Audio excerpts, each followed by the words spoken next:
Will democracy survive the next couple of years? And essentially, we are the same. Can't have government choosing winners or losers.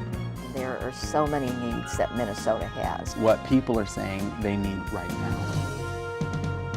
Access to Democracy is made possible in part by a donation from Firefly Credit Union. Firefly is the new name of U.S. Federal Credit Union, which has proudly served the financial needs of the greater Twin Cities community since 1925. At Firefly, we guide our members forward and give them the power to chase dreams by delivering the financial solutions they need to get ahead. From checking accounts to mortgages, we'll light the way. We are Firefly Credit Union, and this is life illuminated. By Thomson Reuters, providing legal professionals with intelligence, technology, and human expertise they need to find trusted answers. Thomson Reuters, the answer company. Online at thomsonreuters.com. And Dr. Charles Crutchfield of award-winning Crutchfield Dermatology in Eagan. Acknowledged as one of the nation's best physicians, a Minnesota native who trained at the Mayo Clinic, Dr. Crutchfield personally treats all patients and states that experience counts and quality matters.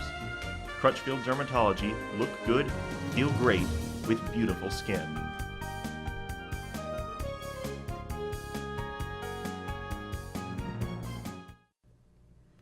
Welcome. Access to Democracy returns. Alan Miller with you, and a return guest, sort of a sad situation.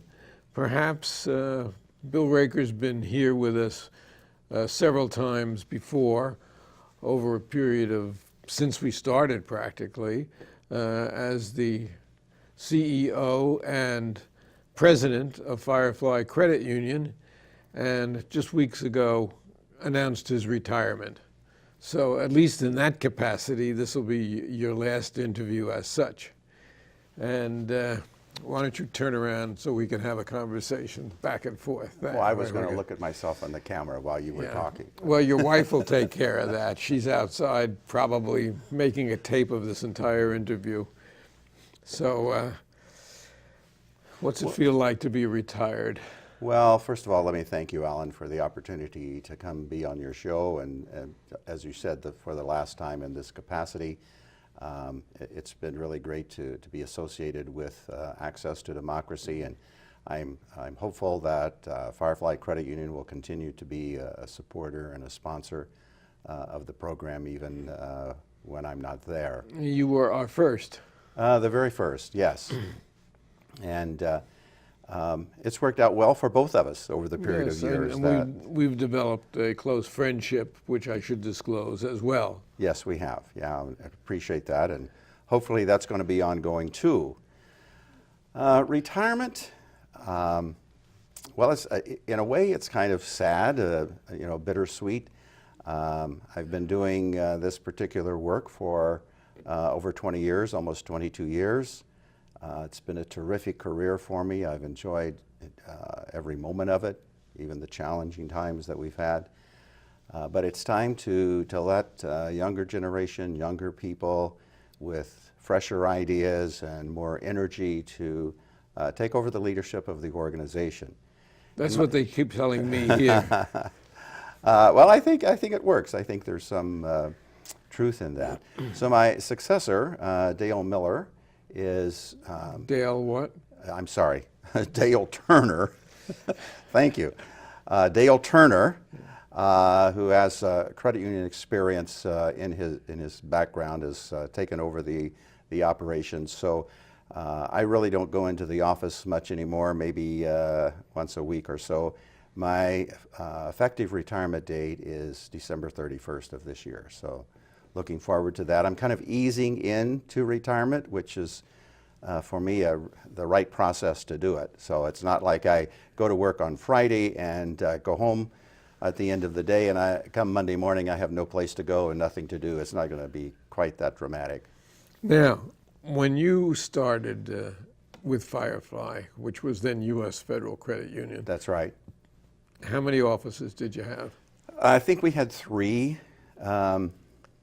3 retail offices around the Twin Cities, plus a headquarters operation. And how many are there today? We have 10 retail branches in our network, with plans to add additional ones, of course, as we grow. One of those 10 I would like to add is in the high school in Burnsville.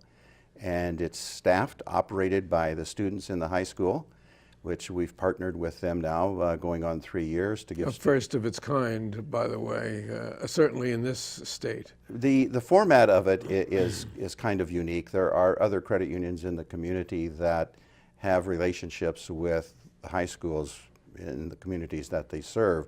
What's different about ours is that we worked with the DECA students and let them design it and plan how it would look, how it would be equipped, how it would be staffed. They did all of that work. We advised them, we supported them, but they did all of that as a DECA project, and then they operate it themselves. And they get the training that they need to do that by working for the credit union just up the street from the high school during the summer. So they get on-the-job training, they get paid for that, and then they can take those skills that they learned back to running the student branch there in the high school. Now, when you started with just 3 offices, what was the amount of deposits? At that time, this would be back in 1997, we had roughly $250 million in deposits or in savings for our members. And today? And today we will end the year 2018 with $1.5 billion under assets under management, give or take a couple of million. We round it off a little bit. Yeah, it's been a really good growth period for us. And how many members did you have then, and how many do you have now? We had about 30,000 members, not all of which were active, but today we have 80,000 which are active. So it's been a great growth opportunity for us there as well. So the legacy of Bill Raker is pretty well established with those statistics. We have growth, we have innovation, and you're leaving really a nice track record for somebody else to follow. I think the organization is very sound and very stable. 2018 is turning out to be one of the best years ever for our credit union in terms of growth and performance. We're breaking all kinds of records and exceeding our plan numbers, which is really great. Wasn't actually intended that way as my retirement year, but it's sure going to look good on paper that I left a great organization behind. But over the years, those successes, those achievements, I would attribute much to the team that I assembled and that I worked with, and that shared the vision and the mission of the organization. And there was just so much work that they contributed to the growth and performance of the credit union that I want to make sure that they're recognized as a part of the team as well. And among other things, we have facelifts going on in all of the branches at the present time to get a uniformity of look. Yeah, that's right. Yeah, that was a major undertaking that we started about 3 years ago, over 3 years ago now, to rebrand and then ultimately to rename the credit union. It was an extensive undertaking. We started with looking at our target markets and what the attributes of the demographics in those markets were and what we would need to do to appeal to them to have the products and services that they desired and the delivery channels that they preferred. And so we developed a new vision and a new mission as a result of that, and then started building a brand around the vision and the mission. And with the brand attributes, we came up with the plan for remerchandising our retail branches as well as our headquarters. And it's a major refurbishing, and you're absolutely right. Part of the objective there was to have some consistency in terms of how the offices were laid out, how they were equipped, what the color schemes were. So when a person walks into any one of our 10 branches, they get the same kind of feel that, hey, this really is Firefly Credit Union. I can recognize it anywhere. Which is really important. People don't think about it, but it really, really psychologically is a very important move, in my estimation.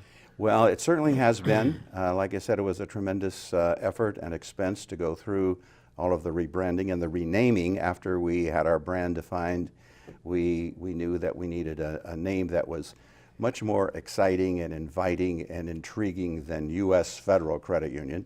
So we became Firefly Credit Union. And the Life Illuminated. Life Illuminated, which is a fantastic tagline. We really like that. We've been investing in media advertisements for the credit union and the brand and the name. And we've gained a lot of traction in the marketplace. The recognition scores have almost doubled from what they were previously. And we have some really great stories to tell. I will say a lot of credit unions are advertising, but Firefly's advertising has been very tasteful, very family-oriented, very authentic, as opposed to some of your competitor credit unions who are more personality-prone, to put it mildly. Right. And or who don't seem to get it that a credit union is for everybody and for family. And just as you say with the high school, you're building a culture, and that's really what a credit union is, as opposed to a bank, which is a for-profit organization. The credit union is owned by the members, and the profit goes back to the members. As I think your current advertising says that we were able to return $24 million to our members this past year. That's right, yes. There's a lot of media that's in the marketplace right now that credit unions are doing, a lot of things that they're advertising. We have taken, as you said, a little bit higher level approach and focused on the theme of member value. What's the value to a member of Firefly Credit Union if they do business with their member-owned financial institution? And we've developed algorithms for applying to market data, which is gathered by an independent party, a third party, not by us, that we can look at each individual member, each family, and say, because you do a checking account with us, or you have a savings account, or you have 2 CDs, you have a vehicle loan, a Visa credit card, or a mortgage, or whatever the array of products and services may be that you do with Firefly Credit Union, that because of that, your member value, or the money that we have saved you by doing business with Firefly Credit Union, is X dollars. And we send to every member on an annual basis a statement that describes in detail exactly what the value of their membership is with the credit union. And that's one of the things that we feature prominently in our current cycle of ads. So yeah, over $24 million in 2017. That number we are anticipating for 2018 is going to be closer to maybe to $26 or $27 million.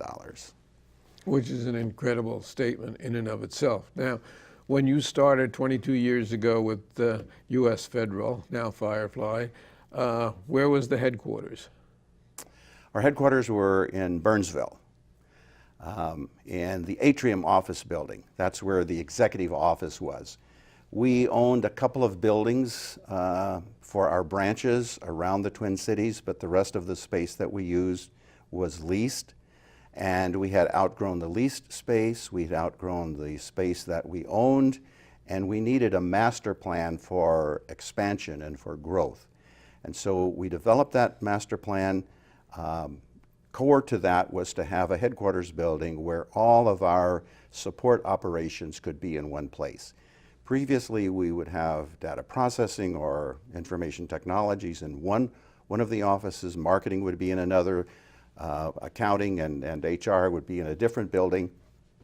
We were just so dispersed that we really weren't benefiting from the synergies of having all of these components of the operations in one location. So we developed the plan, built a new headquarters in Burnsville, moved into the headquarters there, and Rather imposing building in Burnsville, several stories, and We've actually outgrown that building. We moved in there in like 2000, I think it was. And we've outgrown the space. There's no more ability to cram people into it. So we have a master plan over the next 3 to 5 years to actually double the space of the current office that we have there from 45,000 to 90,000 square feet. And we'll add a parking ramp. Which is another ambitious undertaking. And Yeah. were you able to get a mortgage for your construction?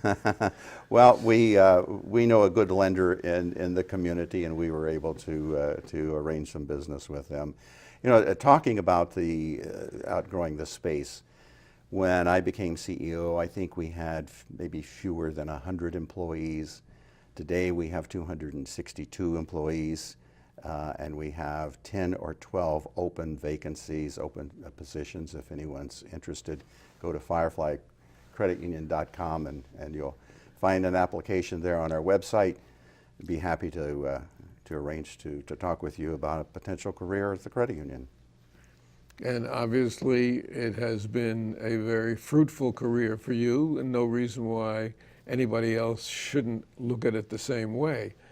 The result of all this growth, the result of some of the innovations, and one that I haven't talked about is the fact that you were the first credit union, I believe, in the country to give adoption loans to its members.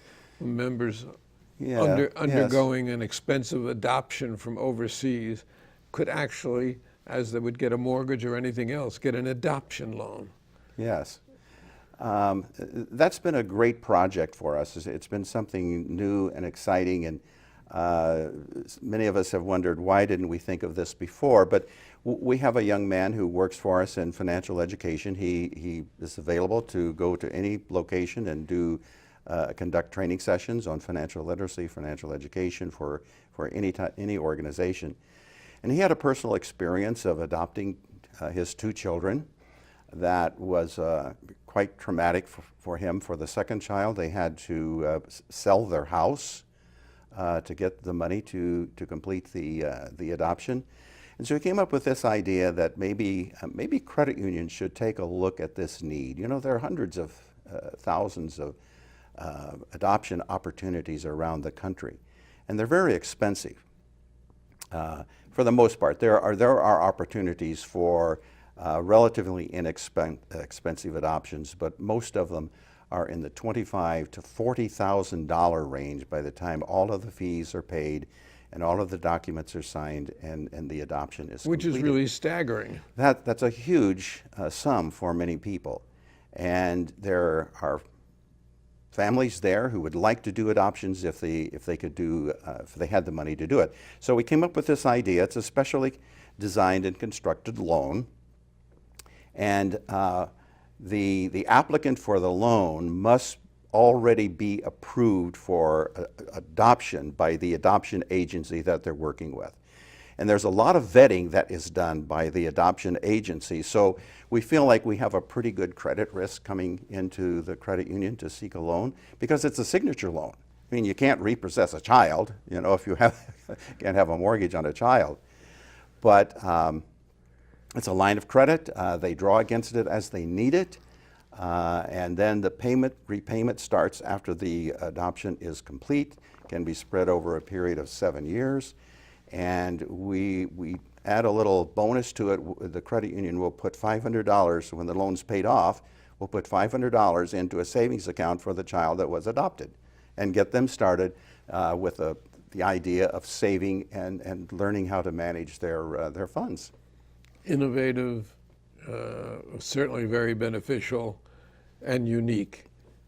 It is. Now, and as you said, we think that we are the first, not only the first credit union, but the first financial institution in the country to actually formalize this process with a loan that is specific for the purpose of adoption.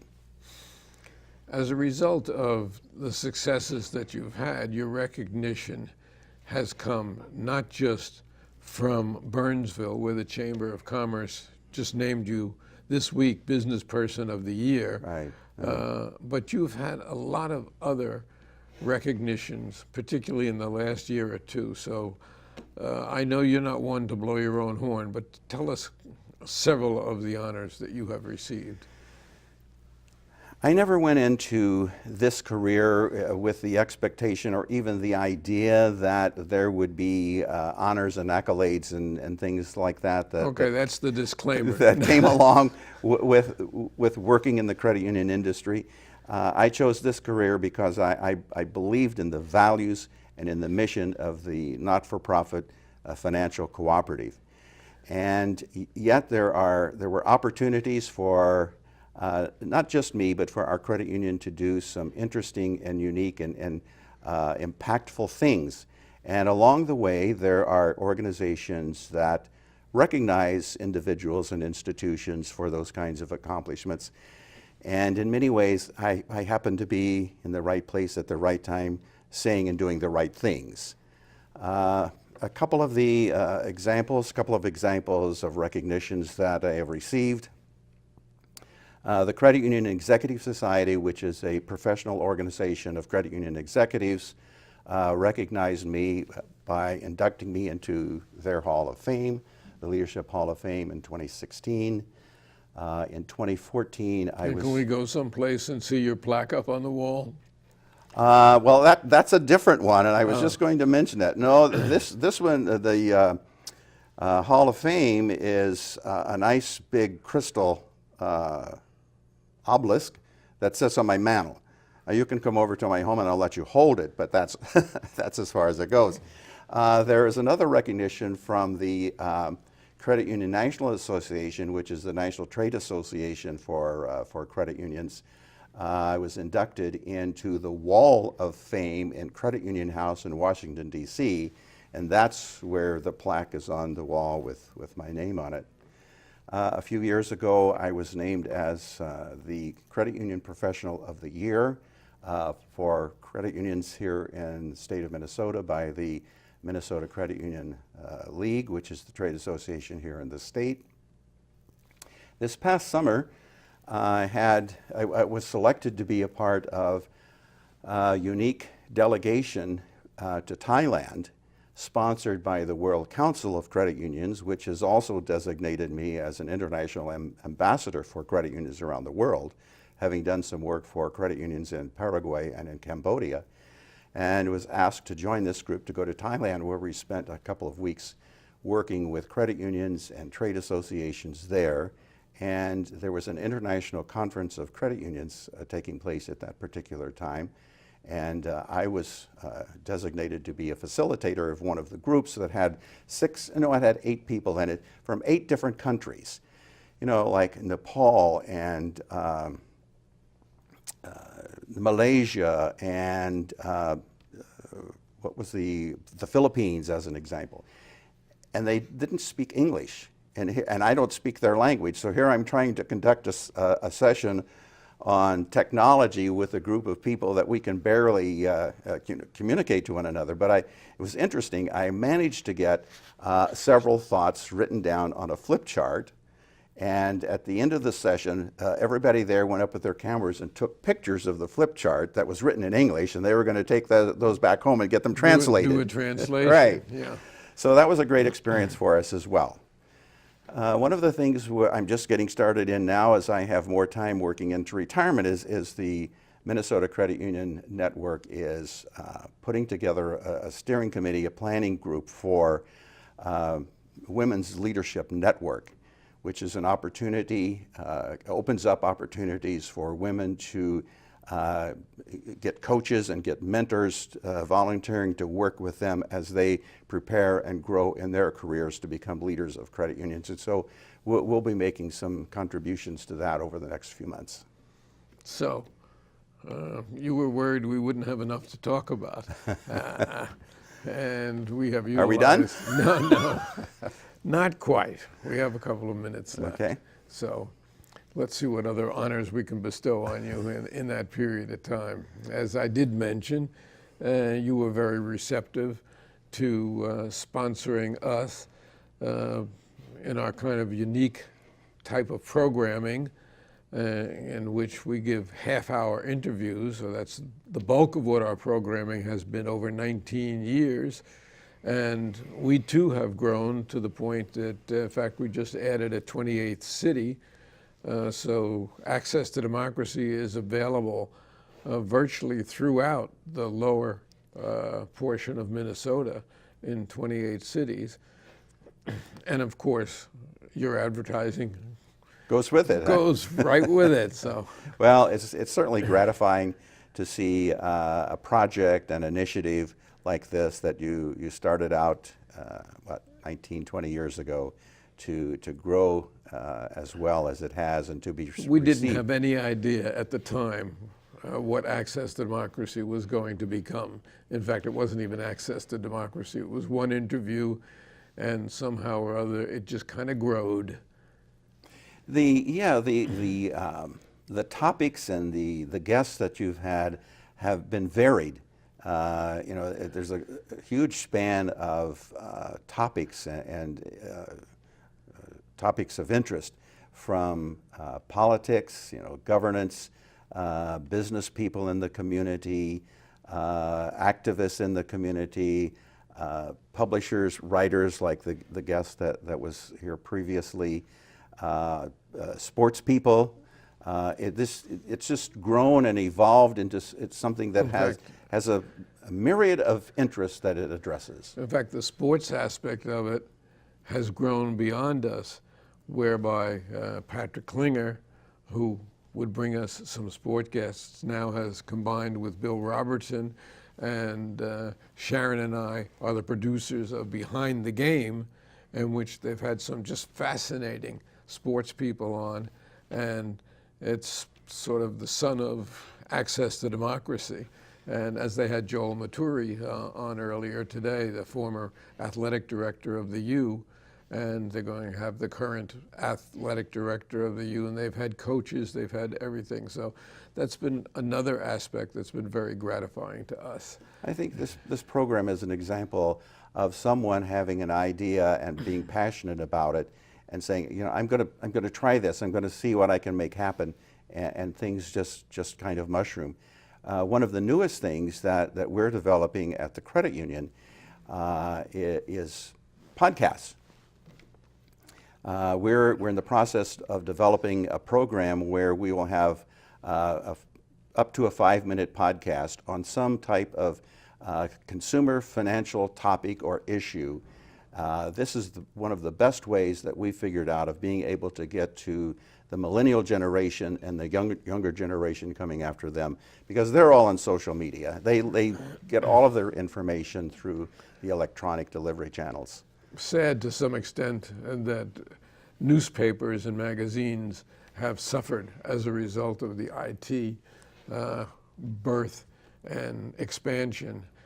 And in any event, we have run out of time. So we will say to Bill Raker, our outgoing CEO and president of Firefly Credit Union, we will be... Alan, we haven't run out of time. The program has. Yeah, well. Thank you, Alan.